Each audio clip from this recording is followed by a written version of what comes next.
Verset 51, Dieu m'a fait oublier toutes mes peines et toute la maison de mon père. Ça veut dire que pendant les années de prison, il avait le flash, l'image, le jour, la nuit de la souffrance que l'avaient infligé ses frères, le manque de son père, l'injustice qu'il avait vécue. C'était obsessionnel. Et c'est normal. On doit traiter le mal, pas l'ignorer. Pas l'ignorer. On doit le traiter. Et pendant de nombreuses années, c'était trop dur.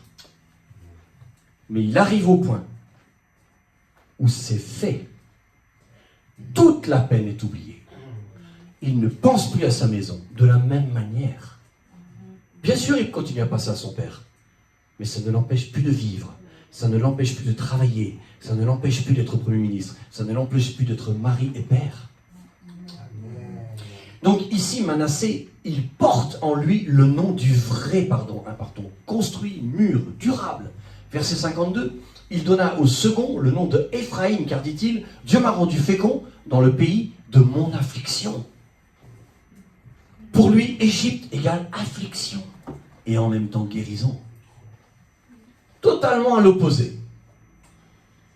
On a eu un bon exemple et on a eu ici un bon timing et un bon team. Ça veut dire, ça s'est fait dans le bon temps et en équipe. Quand vous vous humiliez devant Dieu, quelque part, sans vous en rendre compte, vous rentrez en travail d'équipe.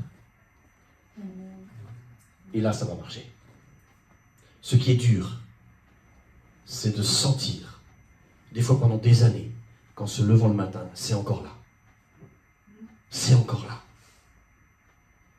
Et ça va passer. Si vous le faites dans le bon sens, ça va passer. Donc là, on a vu le bon exemple. On va dans 2 Samuel, chapitre 13, on va voir complètement l'opposé. Parce que des bourricots, il y en a. Il n'y en a pas qu'à Toulon, il y en a aussi dans la Bible. Mais le bourricot, c'est quoi le bourricot? C'est, je fais le mal plus que ce que le mal que l'on m'a fait. Le Seigneur a dit, à moi la vengeance et à moi la rétribution. Bon, allez, entre nous, vous ne répéterez pas. Je vais vous expliquer à peu près les chrétiens comment ils fonctionnent. On vous fait du mal. Je dis, Seigneur, pardonne. Puis quand vous roulez en voiture, vous allez avoir des pensées, par exemple, tiens, si je croisais celui qui m'a fait du mal et que je le vois crever au bord de la route, comme ça je verrais bien que Dieu m'a vengé. Ou alors si j'apprenais qu'il a été ruiné, ou si j'apprenais qu'il s'est pris une porte dans la tête, il a perdu les dents. Mais Seigneur, bénis-le. Mais sans dents. Ça, c'est la manière dont, des fois, on Bon, c'est pas bien. Faut faire... Donc, souvenez-vous, remettez-vous devant Dieu cette semaine. Est-ce que tu, écoute bien, est-ce que tu as décidé de pardonner? Je ne te demande pas si tu as réussi, c'est pas ta part. Je ne te demande pas si tu es guéri, ce n'est pas ton travail. Je ne te demande pas si tu es humble, parce que si tu dis je suis humble, tu es encore dans le camp orgueil. Un jour, on a un grand gaillard qui est venu à l'église. Il était grand, il était gros, on ne me voyait plus. Il m'a dit, au bout de 2 cultes, je veux être ancien dans l'église. Et moi, je ne suis pas quelqu'un qui froisse les gens, je m'évertue de ne pas le faire. Je dis, on va voir. Et c'est vrai, j'étais sincère, on va voir avec le temps. Et je lui dis ce qu'il faut, moi, c'est... Je ne cherche pas des gens qui cherchent une place, je cherche des gens qui cherchent à aimer l'église. L'important, c'est, est-ce que Dieu vous veut à Bethel? Est-ce que votre cœur va être tourné ici? Est-ce que vous allez vous mettre à aimer? Est-ce que vous allez aimer comment on chante, comment on prie? Voilà. Alléluia. Et puis surtout, je lui dis, et puis j'ai besoin de savoir si ça va au niveau de l'humilité. Voilà, il faut du temps. Et il me répond, ah mais moi je suis humble. Comment vous dire, c'est délicat. Et vous me croirez facilement en vous disant qu'il n'est pas revenu. Eh bien forcément, complètement à l'opposé. un bourricot d'Espagne, qui ne va pas du tout vouloir de 13 ans de guérison. Lui, il veut une guérison tout de suite, maintenant. Mais attention, c'est lui qui donne les ordres. À Dieu et aux hommes, c'est lui qui donne le là, c'est lui qui donne le tempo. Si ça ne marche pas comme lui dit, alors là, c'est pas possible. 2 Samuel, chapitre 13, verset 20. Absalom, puisque c'est de lui dont il s'agit, va se rendre compte que Amnon, son demi-frère, a violé sa sœur. Est-ce que c'est mal? Bien sûr. Est-ce que c'est un crime? Bien entendu. Est-ce que Amnon devait être puni? Tout à fait d'accord. Est-ce que Amnon devait souffrir à son tour? Bien sûr. Mais pas de la manière dont Absalom l'avait décidé.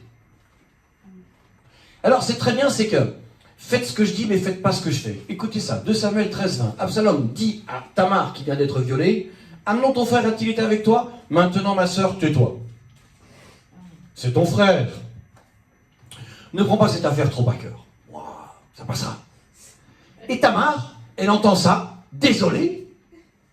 Elle dit, ah bon? Et puis son frère, il dit, bah, viens chez moi. Tu prends une chambre, et voilà. On va se relire ça. Absalom, son propre frère, qui déjà n'aimait pas beaucoup Amnon, vient d'apprendre le crime de ce dernier. Et à ce moment-là, dans sa tête, Amnon est mort. Pas pour rire. C'était pas lui mettre du poivre dans les cacahuètes. C'était le trucider de la pire des manières, le plus vite possible. Cependant, il trahit ce qu'il sait devoir faire. Il n'a pas dit à Tamar, viens, on y va maintenant, je prends 3 serviteurs, on lui règle son compte maintenant. Il lui dit ce que lui aurait dû faire. On relit ça. Absalom, son frère, lui dit, Amnon, ton frère, a-t-il été avec toi? On s'informe de la situation. Est-ce que c'est vrai? Est-ce qu'il y a eu une telle souffrance, une telle erreur, que le pardon va être presque impossible, sans le miracle de Dieu?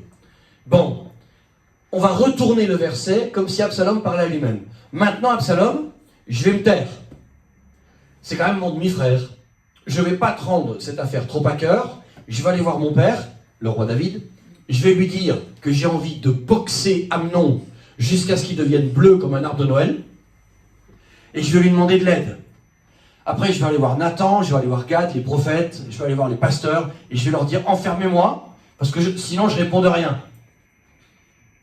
Et puis, je vais supplier David en disant, fais quelque chose.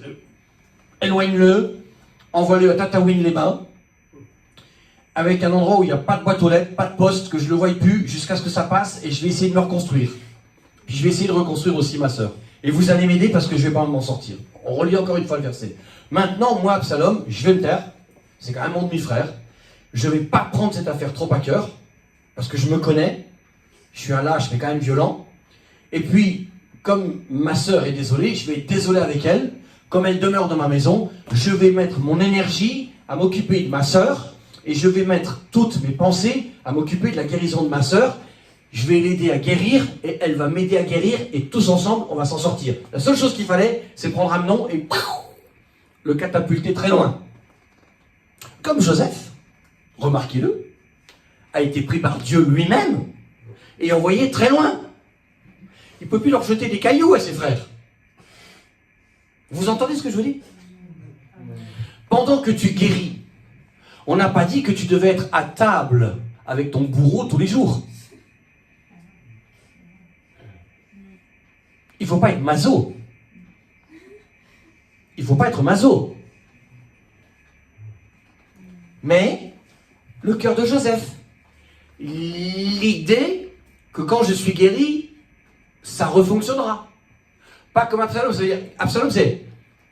Je donne le conseil à Tamar, je m'évertue à ce que Tamar guérisse, mais moi, j'en ai que faire de guérir. Moi, je vais élaborer un plan, je vais le mûrir, je vais le macérer en moi, je vais ruminer jusqu'au moment où la porte va s'ouvrir. Et lui, tu vas voir ce qu'il va voir. Ça, c'est pas chrétien. Amen. Donc, il console d'une main et tient le meurtre dans la seconde. Verset 22.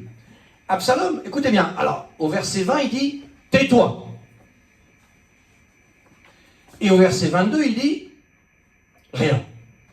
Absalom ne parla ni en bien, ni en mal avec Amnon. Ça va, ça? Amnon, ça va? Oh, bah ça va. Bah, il fait beau aujourd'hui, bah oui. Bah, hier, il pleuvait, hein. Ah, bah écoute, bah, bonne journée. Il fait le gars, ça y est, c'est passé. T'inquiète, tout va bien. Keep cool. Alléluia, vive Amnon. Absalom ne parla ni en bien ni en mal à Amnon, mais il le prit en haine, parce qu'il avait déshonoré Tamar, sa sœur. Sa colère est légitime, oui ou non? Oui. Est-ce que sa manière de faire est la bonne? Non. C'est tout l'enjeu de la foi chrétienne. Choisir de pardonner l'impardonnable et se mettre devant Dieu. C'est ça la foi. Au point du message où nous en sommes, écoutez bien, le pardon est un miracle. Et c'est par la foi. Wouh! Le pardon est un miracle. Et c'est par la foi. Le gosse qui a été abandonné par son père, qui est resté 15 ans sans voir son père, et qui veut vivre des relations avec son père, il doit vivre le miracle du pardon avant. Sinon, même s'il retrouve son père, ce sera reproche sur reproche sur reproche. Parce que le cœur n'est pas guéri. 2 Samuel 13, verset 28. Absalom donna cet ordre, 2 ans plus tard, à ses serviteurs, donc il a bien ruminé.